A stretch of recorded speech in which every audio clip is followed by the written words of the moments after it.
Royal शेती ह्या YouTube चॅनलवर आपलं स्वागत आहे मित्रांनो. आज आपलं लवकर काम झालं आहे त्यामुळे आपण व्हिडिओ काढतोय मित्रांनो. आज आता 8 वाजलेले आहेत.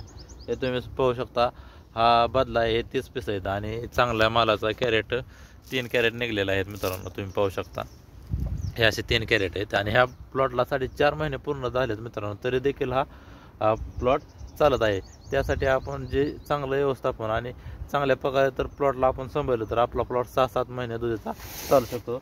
तुम्हाला ह्या प्लॉटकडे तर बघितलं तर असं वाटेल की ह्या प्लॉटमध्ये काय राहिलं आहे मित्रांनो. तसं नाही मित्रांनो, भरपूर अशी सेटिंग ह्या प्लॉटला आहे. तुम्ही पाहू शकता लहान सेटिंग तुम्ही पाहू शकता आणि शेंडात देखील चांगला चालू आहे. त्याला सेटिंग बी आहे शेंड्यात मित्रांनो भरपूर असेच नवनवीन व्हिडिओ पाहण्यासाठी आपल्या चॅनलला लाईक आणि सबस्क्राईब करा. धन्यवाद मित्रांनो.